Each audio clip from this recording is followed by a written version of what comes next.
Thank you for watching QTV with the news. My name is Diana SUMBWE. We take a look at stories making headlines. The Anti-Corruption Commission has confirmed the seizure of 48 flats belonging to a Ministry of Finance official reasonably suspected of being proceeds of crime. 4 people have died while several others have sustained injuries in an accident which occurred on the Great East Road, 22 kilometers from Nyimba district. And 7 suspects, including 2 police officers, have pleaded not guilty to the theft of the copper concentrate from Tazara wagons in Kapiri-Mposhi, worth 1.2 million kwacha. And our details in our news. The Anti-Corruption Commission, ACC, has confirmed that it has seized 48 flats belonging to a Ministry of Finance official reasonably suspected of being proceeds of crime.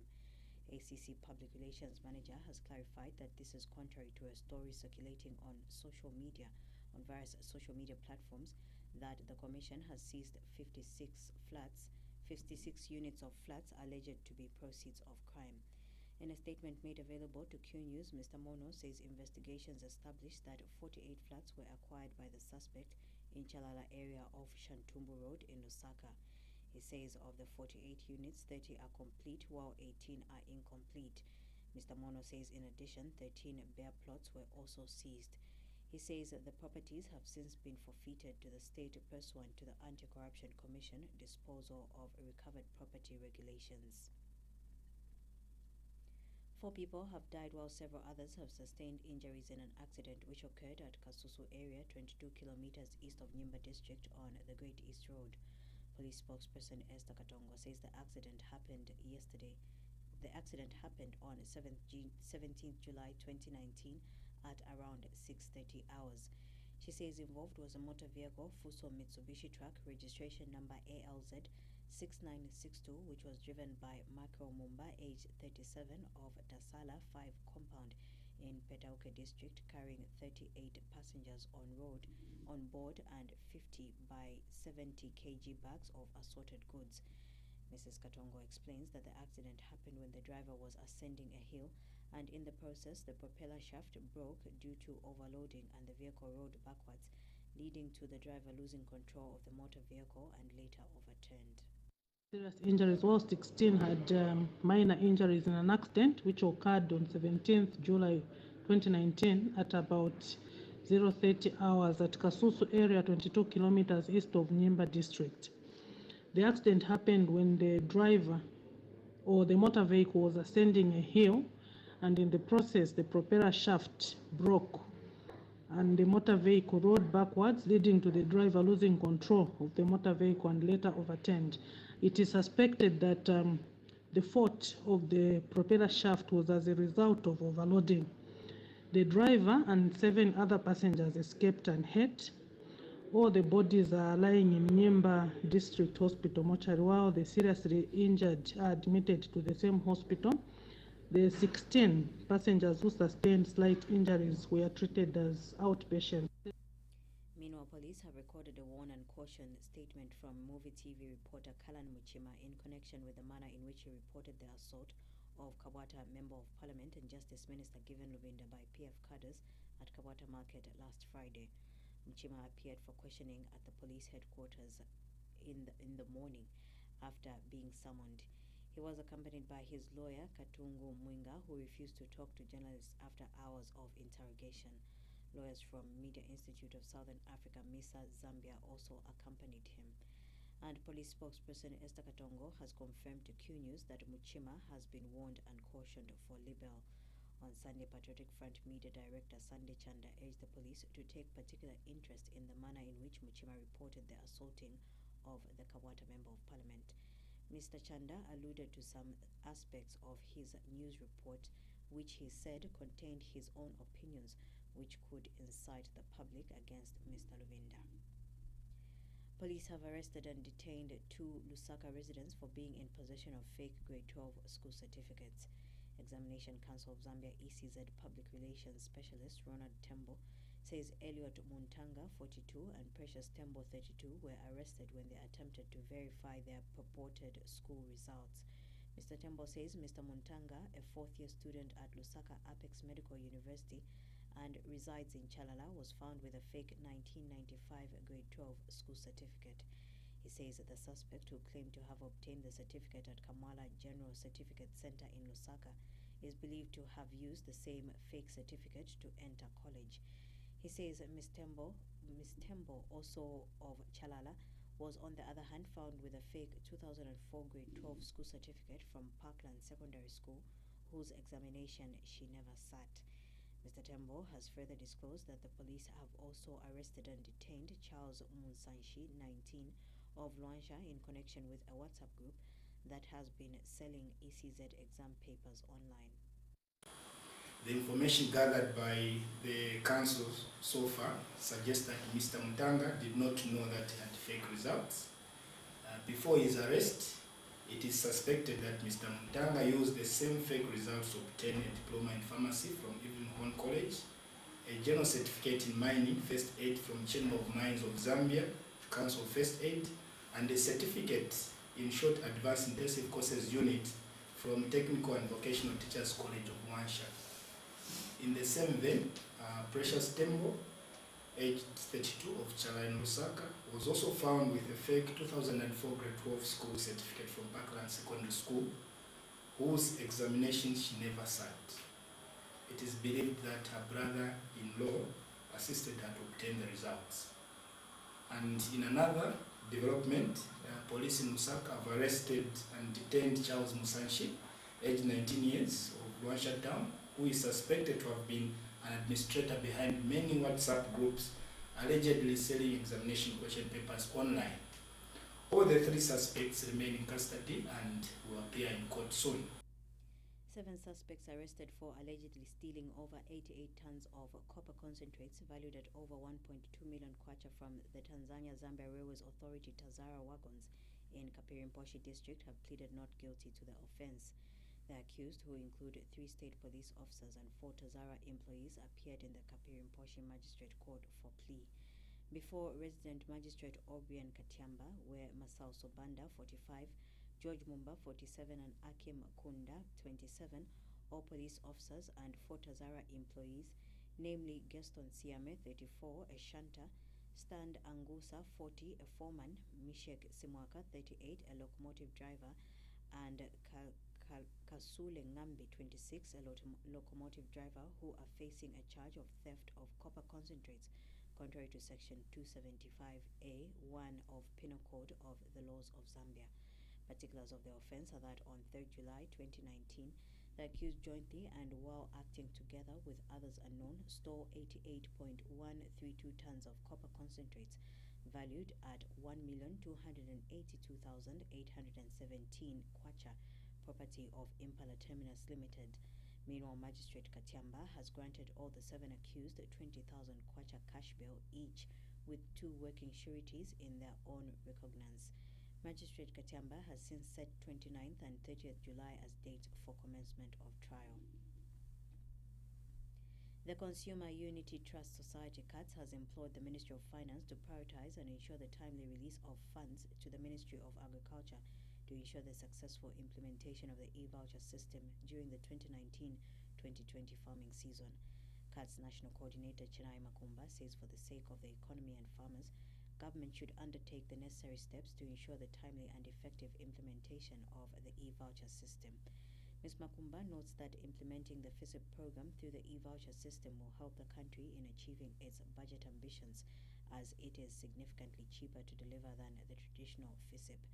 She says according to the research done by Indaba Agriculture Policy Research Institute (IAPRI), it costs government 1,748 kwacha to support a farmer under the e-voucher program compared to the 2,057 kwacha under the traditional FISIP. Ms. Mukumba, however, states that the e-voucher program can only work if executed accordingly. Minister in the Office of the Vice President, Sylvia Chalikosa, says declaring the hunger situation in the country a national disaster will imply government is not able to contain the situation. Ms. Chalikosa states that the fact that the Disaster Management and Mitigation Unit DMMU is already responding to the hunger situation is an indication that government is dealing with the situation. She has told QTV News that it is also important to note that it is only government responding to the hunger situation in the country. Ms. Chalikosa says the private sector and church are already on board distributing relief food where it is needed the most. The need to declare the country or to declare certain areas as a national disaster has different repercussions. It will imply that the government is not able to contend with the situation. It's not just government that is responding to this situation. We have people from private sector, people from church organizations, international organizations who are doing independent studies. And what we need to do is to bring all these reports together so that we know who is working where and on what. Because as a country, we have enough stocks, food security is there, it's guaranteed. But what we need to look at is the nitty-gritties. Where do we need to improve in terms of distribution? Is it the logistics aspect? Do we have enough transportation so that we can reach the target groups? That is where we need to sit down and share information and address the issues. But in terms of food security, the country is food secure. It's just a question of managing the distribution. World Vision Zambia has partnered with Barclays Bank Zambia to construct a 1x3 classroom block at Chipata Secondary School in Kafiwe District at a cost of 350,000 kwacha. Speaking during the handover ceremony of the 350,000 kwacha check to the school and the laying of the foundation stone for the construction works, World Vision Zambia Acting Board Chairperson Regina Chilupula says the construction of the classroom block is part of the organization's objective to improve literacy for children through equity and quality education. Ms. Chilupula is optimistic that the construction of the school will increase learning space and therefore invite more enrollments at the school. She says the project could not have been completed without the help from other partners such as Barclays Bank. And Barclays Bank Zambia Managing Director Mzinga Melu says the bank has partnered with World Vision to help give back to the community in the area of education through the laying of the foundation for 1x3 classroom block. And we decided, to sign a memorandum of understanding with World Vision, where we said, we will work together in the area of education and in the area of youth, where we'll go around and see really how we can probably build, a few classroom blocks. And you're already doing it, and how do we partner with yourselves? And today we're here because we'll be, laying a foundation of the 1x3 classroom blocks. And of course we've got a few, and we've also got a few goodies here, mostly which have been contributed by our members of staff, who also decided that it was important for them to just put a bit of money together and just to really give back to the community. As a child-focused organization, we take a holistic approach to changing the lives of the people we work with, particularly children, whom we inspire that they live life in all its fullness by realizing their God-given potential. And that is our motto as World Vision. Every child should have life in its fullness as a creator of God, not those demons. We are here today to celebrate yet another milestone to be achieved in the education sector of World Vision Zambia's interventions. The construction of the 1x3 classroom block will indeed bring relief to the much needed learning space at Papa Secondary School, in addition to the organization's strategic objective to improve literacy for children through equity and quality education. The need for creating conducive learning environment cannot be understated. Speaking at the same event, Lusaka Province Education Officer Christopher Singala has commended World Vision and Barclays Bank for the gesture, which he says will go a long way in supporting Chipapa Secondary School and enhancing the education sector in the country. And school head teacher Costa Havuruma is hopeful with the support from cooperating partners, the school will have very good infrastructure, which will help deliver an A+ education service to the pupils. With proper infrastructure, the school can actually offer better outcomes than what we are reading out. Last year we had already demonstrated that 100% to us is possible. With a developed infrastructure, the school would like to expand even the boarding facility. What we have are just makeshift, not well established. So with a developed boarding facility, we can accommodate all the learners, and that could be ideal, the ideal thing, because some learners cover in a day over 15 kilometers because they come from far areas. And if we are to accommodate everyone, especially the girl child, a boarding facility would be ideal than the makeshift one that we have. We have in this school over 320 learners and 26 teachers who are so eager to learn. But the impeding factors sometimes are that we do not have space, and as such, access to education is impeded. But today, we are being assured that the partners that have come on board are giving us a 1x3 classroom block, and as such, we are sure that the children we are seeing here, and the number of them is not going to be the number even the time when that classroom is completed. National Democratic Congress NDC leader SUMBWE has described as laughable President Edgar Lungu's recent statement that he does not know how to steal. Speaking to journalists at the Lusaka Magistrate Court, Mr. Kambwili says President Lungu is not being sincere when he says he abhors corruption. He has challenged President Lungu to justify how he has acquired his wealth within a short period of time in office. Mr. Kambwili says President Lungu should also explain how the Law Association of Zambia LAS suspended his law practicing license. 1 year after taking office, he jumped from being 1 million worth to 23 million worth. Somebody lost his practicing license because of stealing from a poor woman. See, the problem that we have with our president is insoni ebuntu. I would want him to clarify what he meant when he says he doesn't know how to steal. If civil servants can have 56 houses, if you can allow in your own government civil servants stealing to the extent of buying or building 56 houses out of taxpayers' money, then you can go in public as president and say, I don't know how to steal. And this country, wonders will never cease in this country. Wonders will never cease. All People's Congress Party APC President Nelson Musoni has challenged the Drug Enforcement Commission to demonstrate institutional relevance by going for what he has described as the kingpins of corruption allegedly still operating in government offices.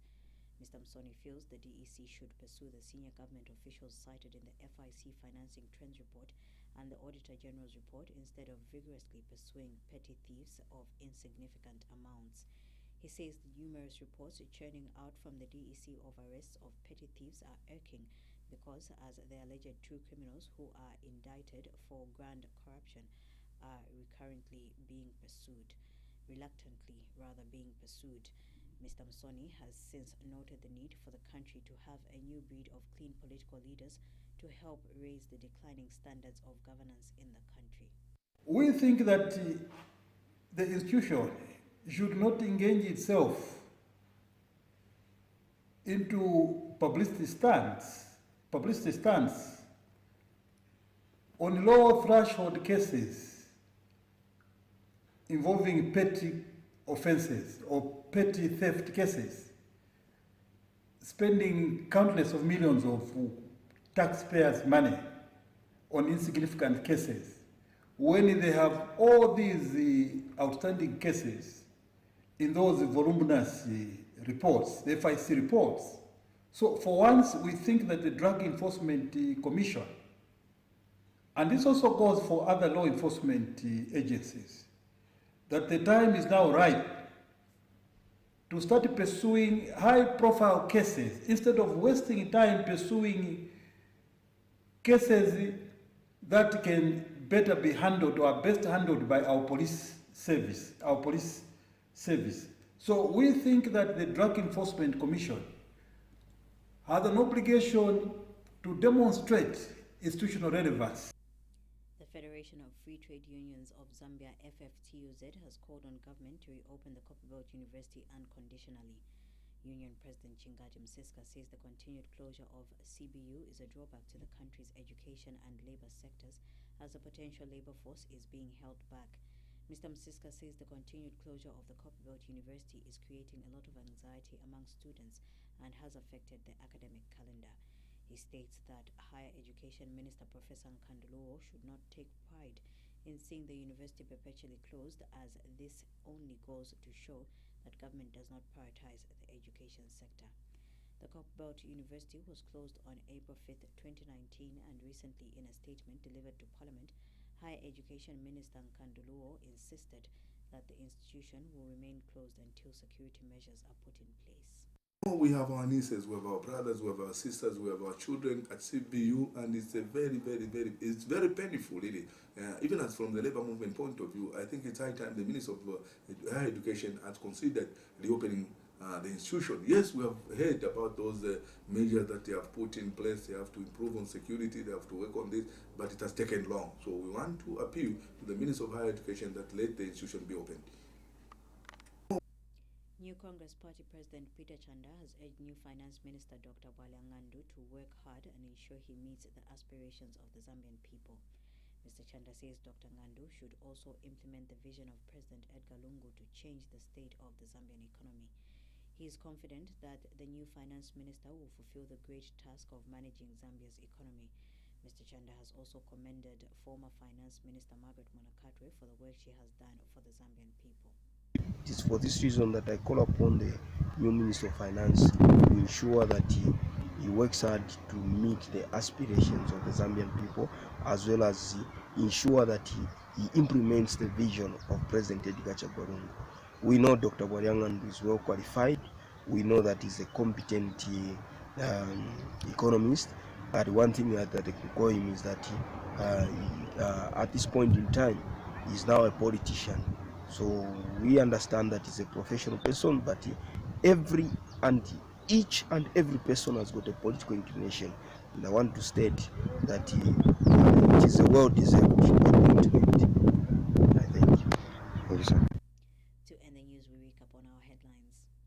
The Anti-Corruption Commission has confirmed the seizure of 48 flats belonging to a Ministry of Finance official reasonably suspected of being proceeds of crime. 4 people have died while several others have sustained injuries in an accident which occurred on the Great East Road, 22 kilometers from Nyimba district. And 7 suspects, including 2 police officers, have pleaded not guilty to the theft of copper concentrates from Tazara wagons in Kapirimposhi worth over 1.2 million kwacha. On that note, we come to the end of the news. Thank you for watching.